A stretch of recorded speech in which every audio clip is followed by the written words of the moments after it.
Welcome to the Land to Lots podcast, powered by Launch Development Finance Advisors. And now your host, Carter Froelich. Hello, everybody, and welcome to the Land to Lots podcast. My name is Carter Froelich, and it's great to be before you again here today. And today I have the absolute pleasure of talking with Toni Alexander, who is the president and creative director of Intercommunications based out of Newport Beach. And for those of you that don't know, Intercommunications, I call it Intercom. Toni, hopefully that's okay to call it Intercom. Yep. We have two names. The short version and the long. Yeah, exactly. And Toni has been in the industry for over 40 years, and she is just an absolute market visionary, guru, shaman, or whatever the female version of a shaman is. I don't know, but you are it, Toni, as it relates to marketing real estate projects, master plan communities, and resorts all around the world, and obviously in the United States. And in my interaction with Toni, she is best known for her ability to market and brand, what I'm going to put in air quotes, branding dirt, and bringing to the fore a concept of a community and branding and marketing this undeveloped dirt. So I'm really interested in talking with Toni about that aspect, and then also talking to her about how she brings in her expertise in marketing very, very, very high-end resorts around the world into the world of master plan community marketing. So with that, Toni, welcome to the show. Great to have you here. It's been a while. Thank you. It has been a while. Well, we may as well keep going here. Yeah, go. Set the tone. I'd like to kind of go back to the branding dirt part. It doesn't sound very glamorous, and but at the end of the day, it's what I really, really do. And people have asked me in the past, how did you find your way to this aspect of your business? Or, yeah. In terms of, in essence, we all like to say we're storytellers, but to still tell stories about dirt. And, before I got my own business, I worked for, Young and Rubicam, worked for, some big agencies. And my job early on was really, to try to help work on products that were basically commodities. I mean, toothpaste, for example, if you go into the drugstore, there's a zillion of them on the shelf. And, commodities are just what the word means. It's just, there's a whole lot of products and they're all about the same. And, if you really want it to be a brand, then, you worry about the packaging and you worry about the story that goes along with it. And so, for a number of years, that's, not just on toothpaste, but a lot of products that I worked on in the mass universe. But when I decided to have my own business, I looked around to think, what industry do I really want to get into? And I didn't have to go very far here in California to realize that when I drive, let's just say, especially in Orange County, which was then, somewhat, in the midst of growing up, you'd see lots of signs and they were all for builders. That was, the names of a builder. It could have been Lion Homes Builder, or, any number of some of the major builders, public builders that we know in the country. And that's how people found their way to, where they were going to buy. It was all about the builder's brand, not about the place, not about the essence of what the place might end up being. There was no name for these places. And so probably the first thing I did to launch my business was to coin the phrase, turn your land into a brand. And through some opportunities with the Urban Land Institute, I presented that concept very early on, probably in the late 80s, early 90s, and tried to explain, at least initially, what a brand really was, and how, you could do the same things that have been done for centuries, starting with wine casks that had a symbol on them that suggested the name of the winery, how you could actually take your land and make a story to it, make it have more value, make it truly have a brand for what it wanted to be. Yeah. And along with it, differentiate it from the guy down the street that still chose to, name the whole place after himself. Yeah. So if that makes some sense, that's kind of how I kind of got rolling with the whole branding concept, and then it, of course, it evolved from there. And that's great branding for you, for the audience you're looking for, turn your land into a brand. Right. So let's just, how does one take a look at, and I think I know where you're going to go with this, but I'm curious because I want to learn as well.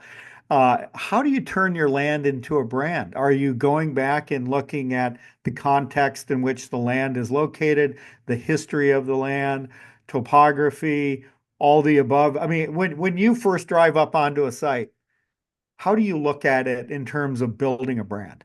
Well, that's really you open the gate here to what I am going to say, and it's, you know, before I even go out on a site visit with a client, we'll often do a lot of homework. Like, we'll try to find out who, if we can, through ownership, who the long-term owners had been previously. We'd want to know if there were any myths about the property, if there were, any cultural connections. Certainly today we have to be sensitive to Indians that might have lived there. Mhm. But I think how, even with history, how it might fit into the larger landscape of how you could then take that and name it and put a theme to it, and maybe working with the land planner and possibly the architect, make suggestions on, direction for architecture, even, plant selection, tree selection. So we're really at the vortex of what it takes. We're the glue that takes all of these pieces and parts, and truly does end up having to write a story, which we call a positioning statement. And we generally, let's say, accompany it with what we call a visual foundation, so that the words and the pictures that we'll select from books and scrap that we've kept here in the office, or photos that we've taken in other places in the country and so forth, and really string together a storybook, if you will. We call it Mhm. often, besides a visual foundation, a vision book, that really becomes much like a storyboard for if you were doing a video or a movie.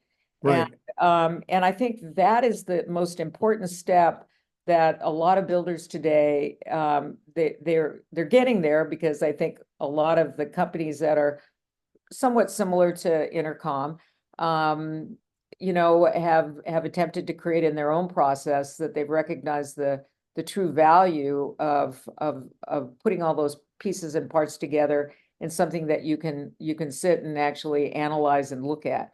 And I don't want to sound like I'm missing the step of market research, because that's also another part that plays strongly into, the definition of whatever this place wants to be. And that's why, real early on the property, we will often have this charrette where all the players come Yep. together and we begin this conversation among all the disciplines. And Right.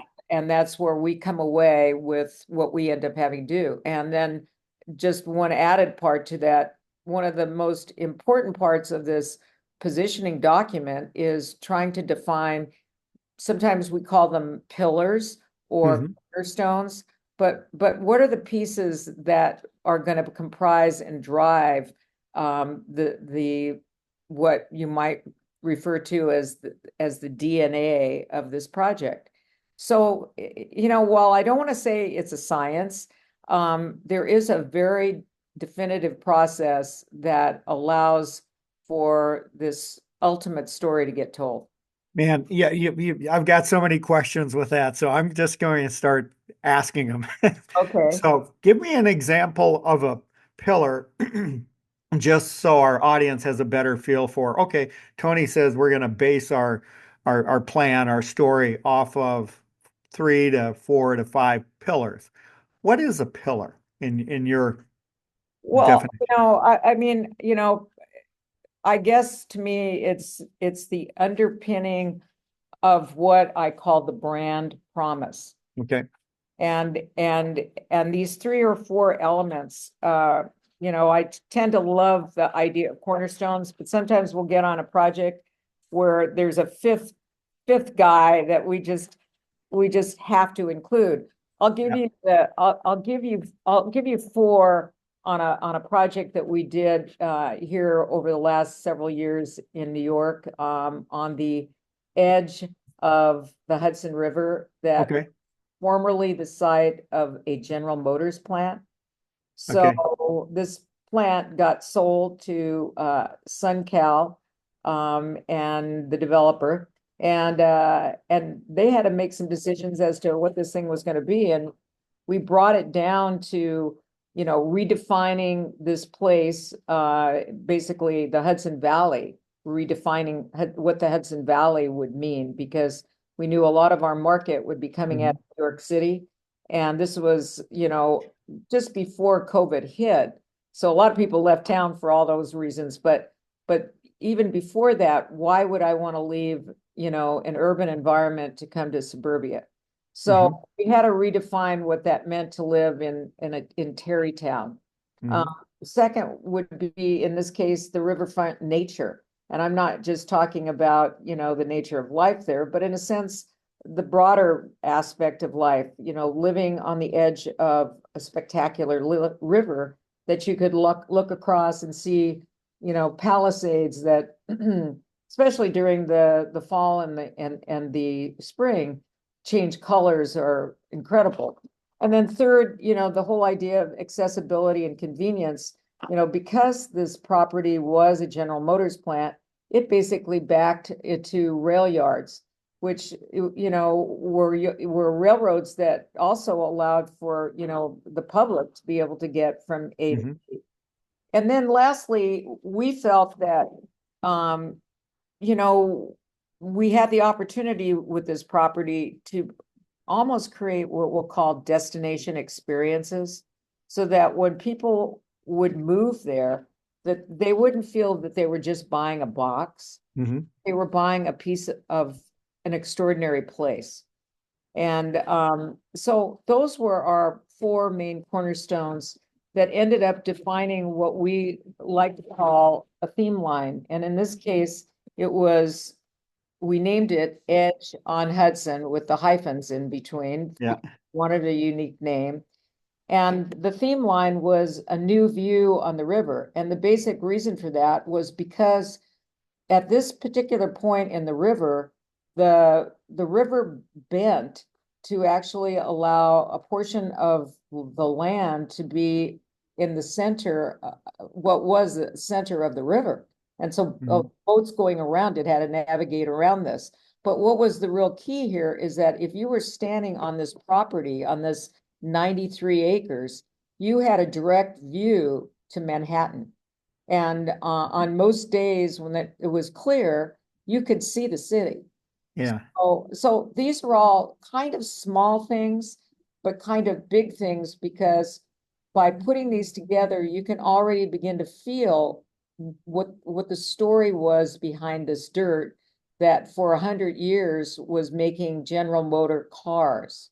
Wow. So we didn't really want to talk and focus on GM anymore, but we really did want to focus on how magnificent this particular piece of land was in creating not just another place to live, but truly a destination lifestyle. Wow, that's a great example. And to our listeners, I'll go ahead and put a link to Edge on Hudson on the website or on the show notes. So you're able to go to take a look at this fabulous project. It was about 1,200 plus units. So about 429 apartments, about 204 townhomes, and 544 condos. And I must tell you, besides winning Community of the Year at the Nationals, it's been just a real winner. Yeah. So, but part of it had to, while we might have thought early on, oh, it's going to be a real winner because it's just, you have a view of the Tappan Zee Bridge, which is now the Como Bridge, but, beautiful views and all that. But, you can't always just think that just because, you think it's going to be a winner. We had to make sure we had all the pieces and parts in place to make sure it became a winner. Yeah. Well, and I'm going to jump back now to a point where, let's say we have a developer, he or she has a parcel of property, they have a vision for it. They're bringing their team together to help execute their vision. You're having this charrette, you're coming in as to lead the marketing, the storytelling. The developer's vision may be what ultimately is done, it may not be, but everybody has different take on what their job is and what they see this land as becoming. I think land always kind of tells you what it wants to be at some point. And what I kept on hearing when you're saying you're bringing all of these different disciplines together for a charrette, and you're talking about the potential future of this place. I keep on thinking in terms of Steve Jobs, not, when he is talking about the Apple phone or an iPod or a MacBook computer. What is the experience when the customer opens the box? So he's what does the box feel like? What does it look like? How do they open it? How does it held together? It's all of those things that, at least in my world, I say Toni does that. Toni's going to help us with the box, with the experience.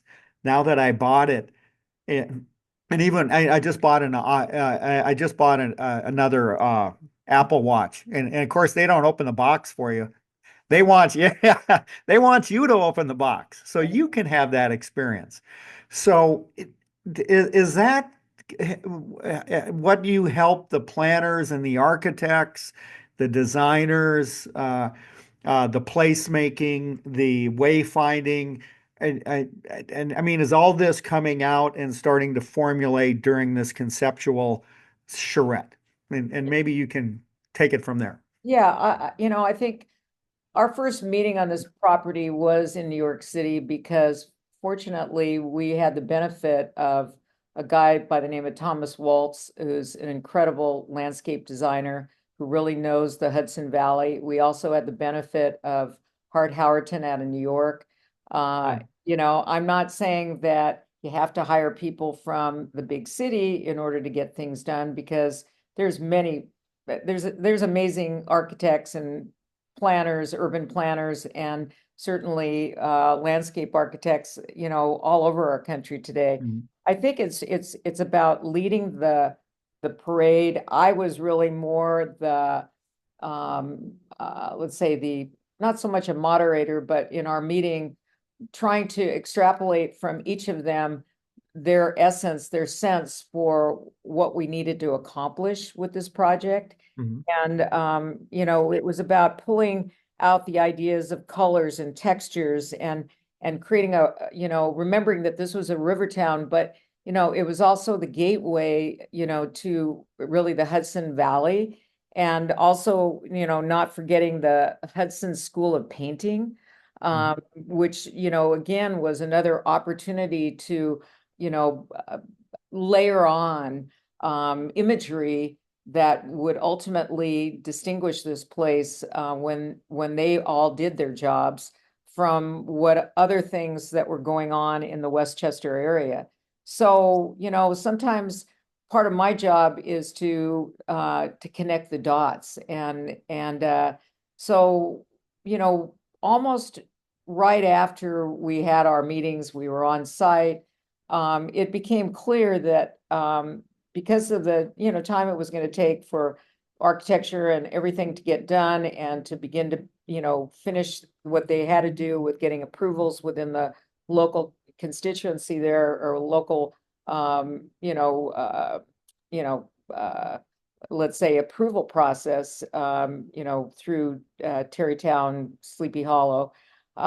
We felt that the best way was to, engage our artists, our CGI experts, our AI people. We essentially wanted to create, in some fashion, almost through time-lapse photography, the ability to show how this whole village would spring to life before your eyes. And we would have people walking down this promenade along the edge and be able to, allow people to see that it was an extension of the river, so that this was a place you would live in, but the promenade was welcoming to the community at large. And that one portion of it would be to Chico's market that people could go to. There'd be a restaurant, there might be a little cafe there, which there already is in place. Ultimately, there could be a small hotel, boutique hotel.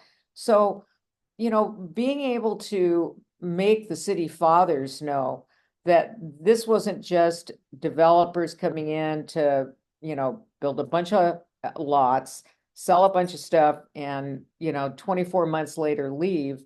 It was a masterwork of a master developer, seeing it as an addition to the city. And that it would really be a boon to the residents that lived there, as a wonderful and charming place to be able to enjoy this area that would be part of the public domain. So, so being able to get that going early so that we could get our website up, we started pre-marketing this project, at least a year before there was really a whole lot to sell. But and we knew we would have apartments, so that apartment market changes pretty quickly. And yet at the same time, people are often willing to wait if they know it's within a realm of 12 months before they're going to 12 to 18 months before they'll be able to move in. So we were already telling this story on our website well in advance of the property really having enough on it for people to really be able to understand what the vision really was. So we've used all the means available today with the web at our right there as our benefit to get people already in line to be buying the product.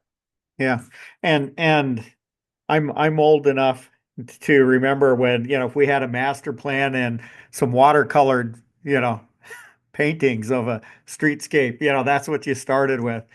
How has AI and computer generated imagery changed your ability to market and communicate your vision, the developer's vision, sense of place, and convey? How has that changed your world?